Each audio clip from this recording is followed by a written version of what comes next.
Ladies and gentlemen, welcome back to the Players Only YouTube channel. And we're here for the Premier League predictions for match week 23. Only 15 away now till we get to the magical match day 38. We find out who will be crowned Premier League champions. We are flying through the season here as we come towards the end of January. Massive games this weekend. Chelsea play a Man City. Nottingham Forest travel down south to play Bournemouth as well. We've got some massive games of Manchester United in there as well. And also Liverpool, they can keep that gap against Arsenal. A lot to be excited about. Let's quickly reflect back on last week though and look at our predictions. Only added 5 our prediction points. It takes my total right now to 148 after the 22 match weeks. A little bit trailing where I want to be, so hoping for some good predictions this week. If you're new to the channel wondering how it works, 3 points correct scoreline, 1 point for the correct result predicted, obviously 0 points for neither. So looking for another big weekend here to catch up on our grand total score. We're aiming for 250 this season, so hopefully we can get towards that. With that being said, ladies and gents, let's get straight now into our Premier League predictions.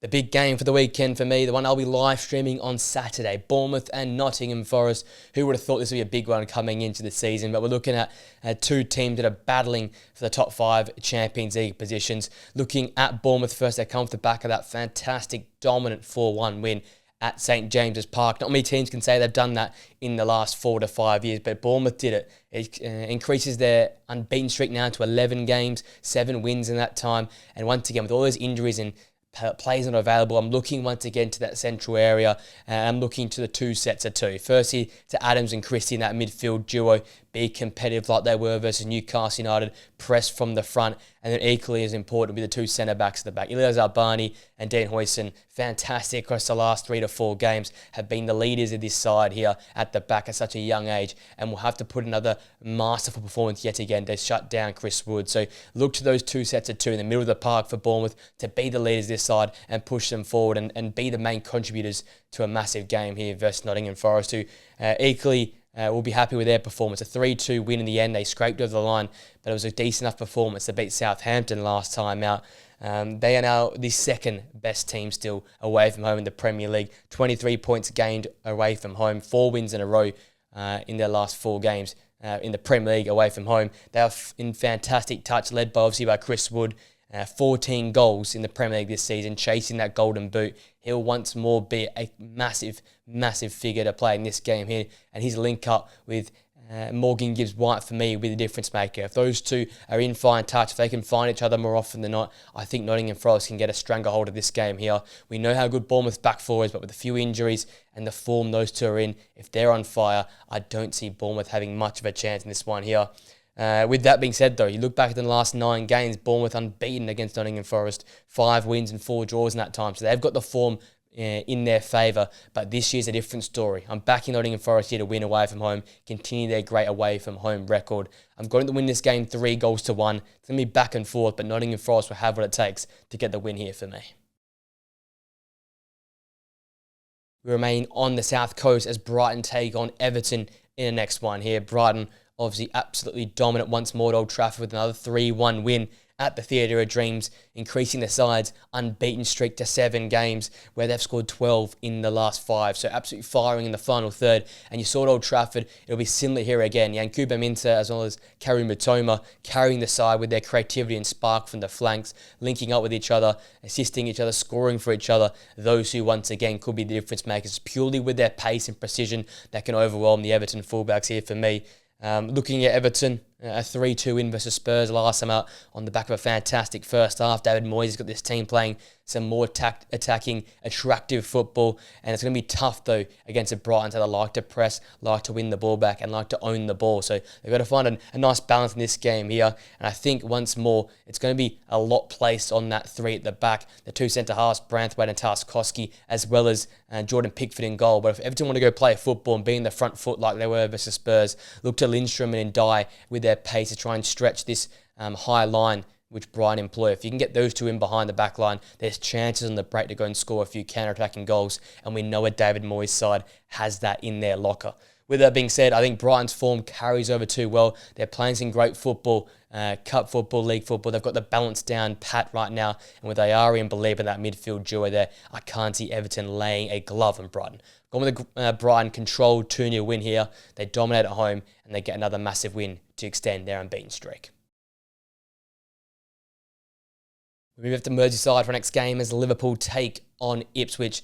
The Reds obviously coming off that fantastic, dramatic late win versus Brentford 2-0 on the back of Darwin Núñez heroic actions off the bench. It was a fantastic game for them. They keep grinding away and they eventually got the result, backing that up with a Champions League win midweek. It's been great for the football club, but what I've seen in recent games is that defensive solidity has come back to the side. Ibrahim Konate alongside Virgil van Dijk, one of the best centre-back combinations in the league, and it's shown. Only 3 goals conceded in the side's last 5 games in all competitions. I think all great sides are built on defensive solidity. But against an Ipswich side, they'll likely sit with 8, 9, 10 players behind the ball. I look to that midfield trio to be the difference maker in this game here. In particular, Dominic Szoboszlai, with his ability to make those runs in between lines, pick up spaces in between centre halves, and then more importantly, play balls over the top and in behind and find the likes of Mohamed Salah, Luis Diaz, and also Cody Gakpo.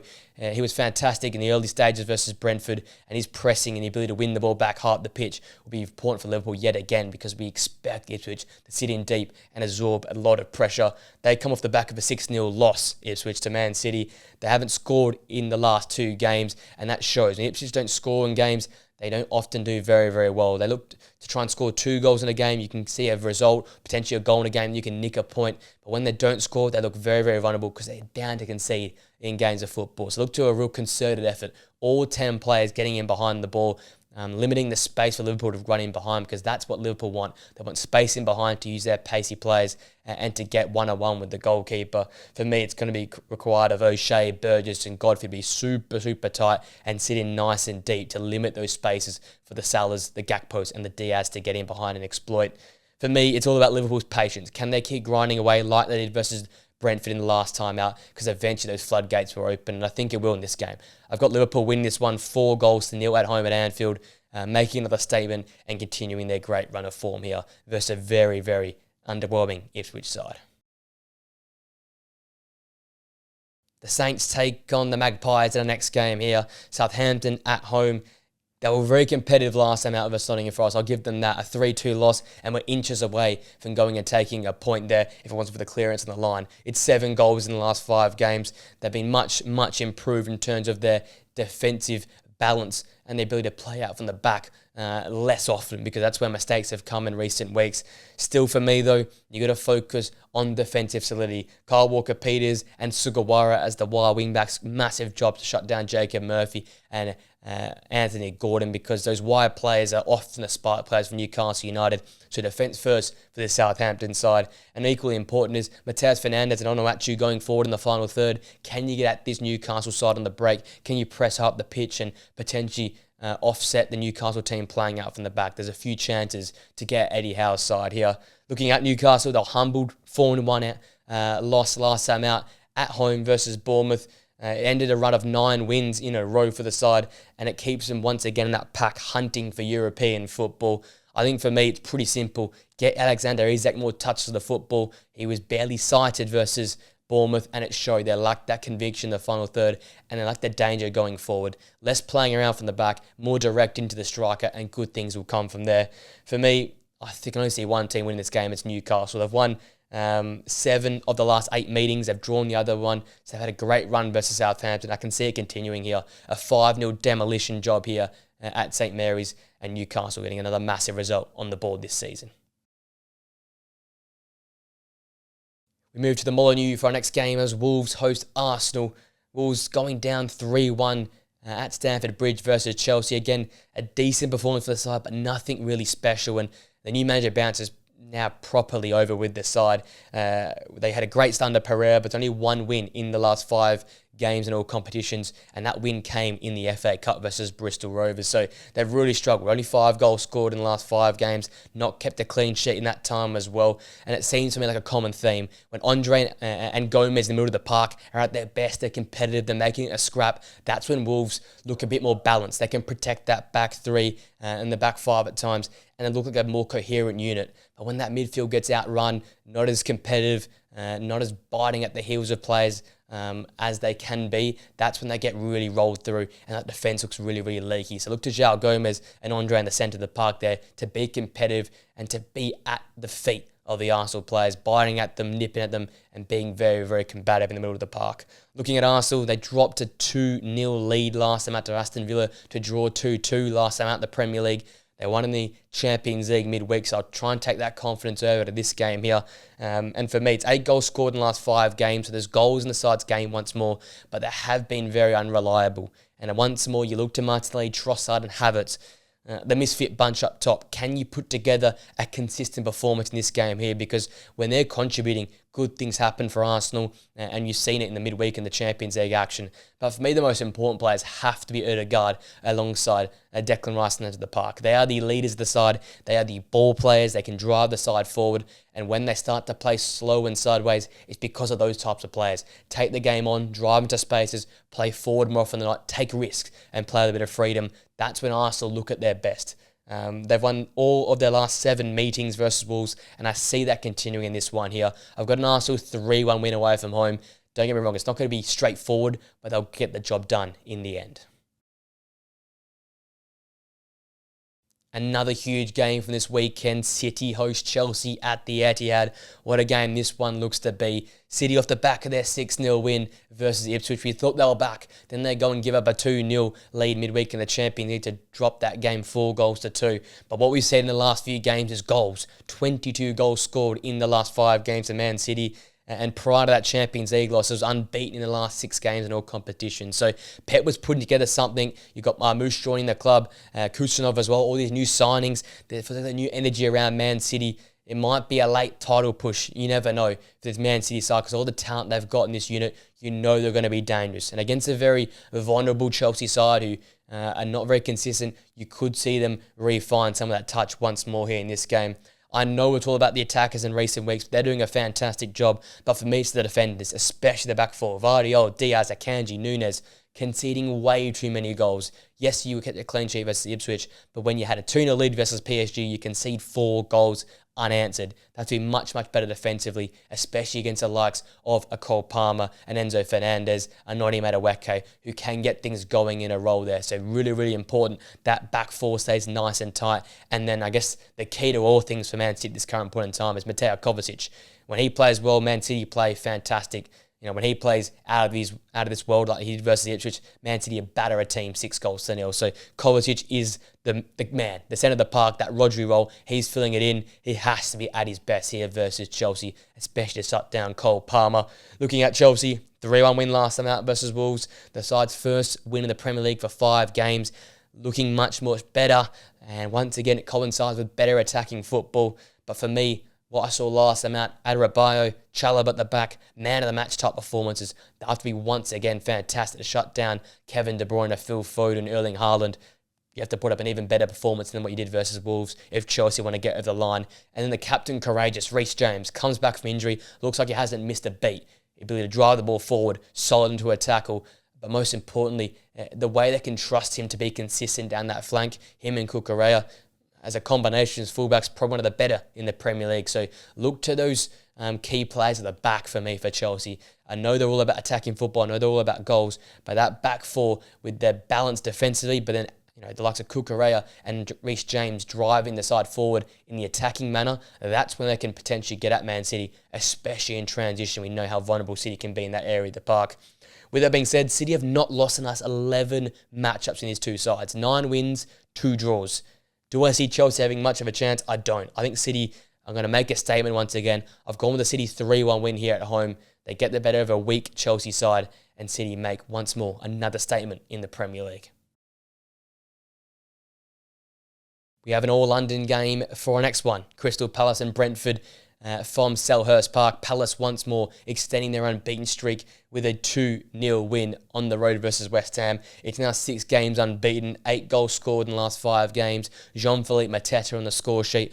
All good things happening right now for Crystal Palace. And I'll once again say it's built on the defensive solidity at the back. Lacroix alongside Gehi, once again being nice and compact, nice and solid. Chris Richards joining them in there and doing a fantastic job. I think, yet again, it'll be built on defensive solidity and the ability to counter-attack with Jean-Philippe Mateta, Eberechi Eze linking up in the final third as well.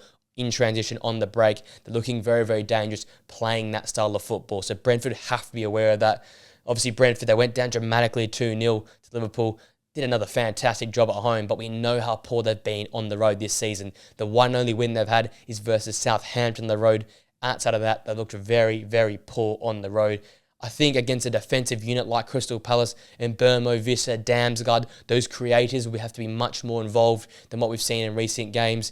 Yes, they've gotten the score sheet in recent games, but they haven't been central to Brentford's play. And when Visser, Burmo, Damsgaard are all on the ball more often than not, good things happen for Brentford. And they're going to have to be patient in this game here. Palace will sit in deep, they'll be compact, and they'll look to hit on the breaks. So there's going to be a balance there in Brentford's football.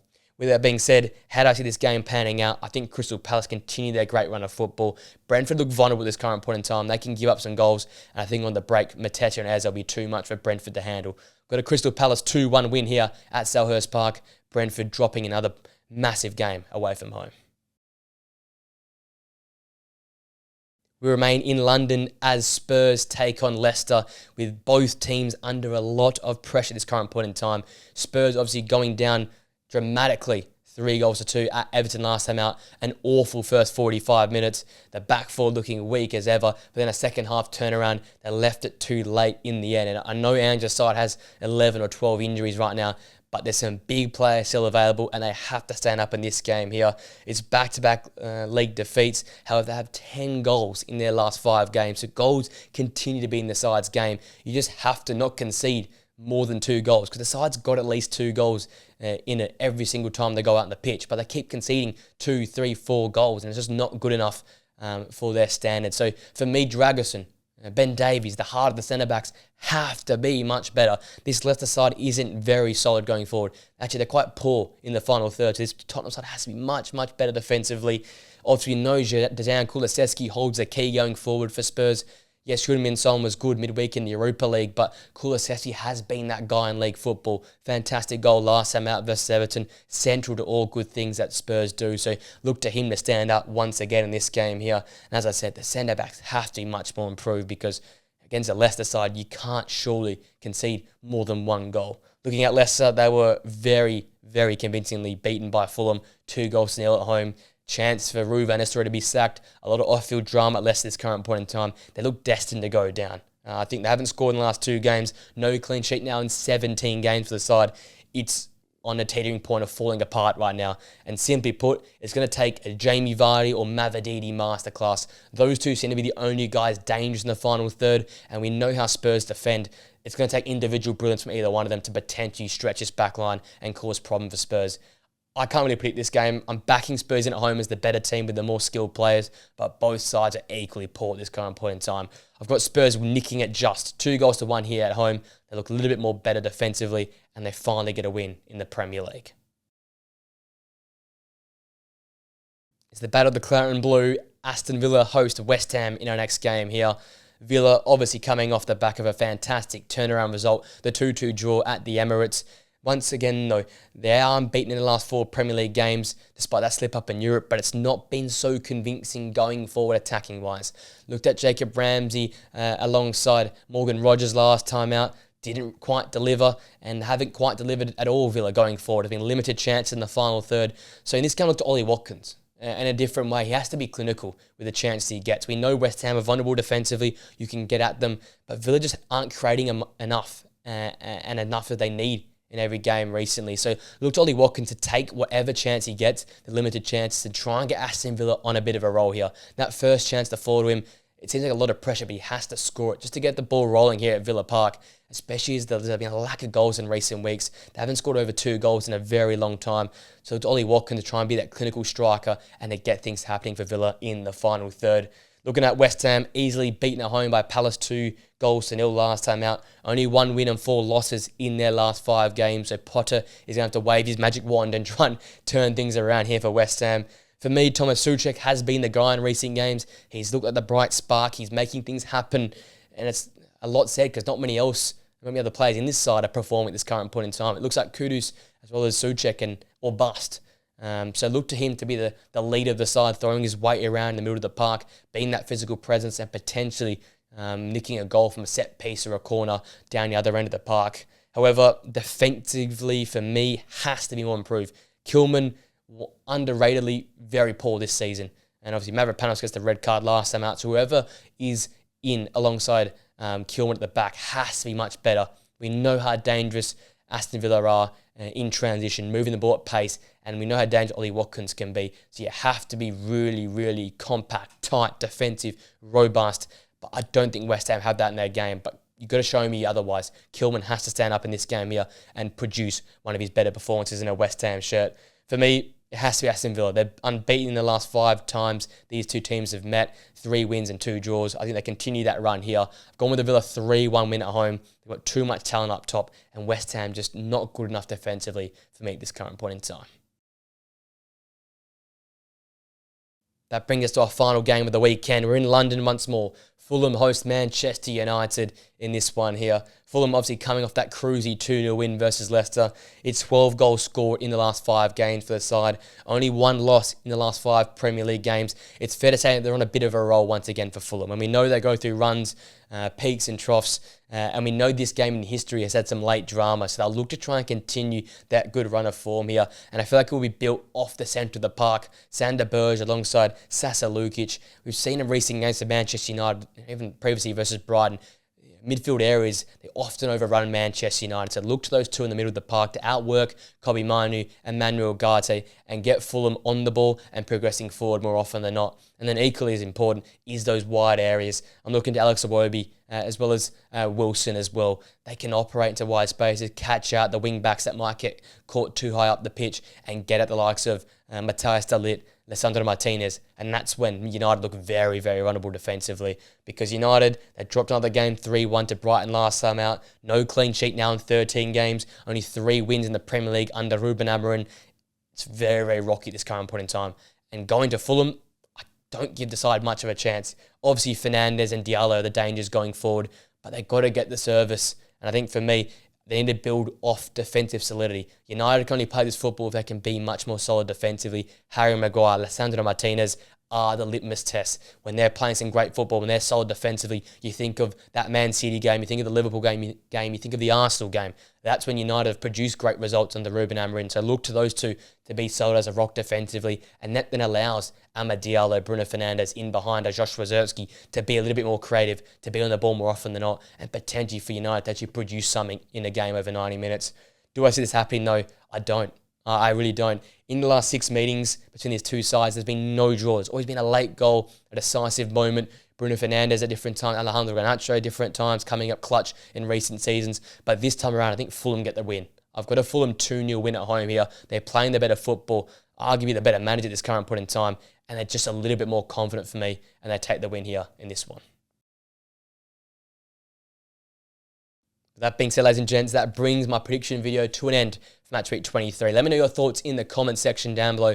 What's your game of the weekend? Who's some of your key players that come from the weekend's action? Obviously, my big game of the weekend has to be Bournemouth versus Nottingham Forest. I will be live streaming that one on Saturday evening, obviously Saturday midday over there in England. So come and join me and check that one out. Cannot wait to stream that one. But let me know your thoughts. What is the key players from your team on the weekend? What are some of your predictions? I love the engagement in the comment section, so please let me know that in the comment section down below. If you enjoyed the video, guys, smash a like on it, subscribe to the Players Zone channel for videos, podcasts, reaction content here on the channel.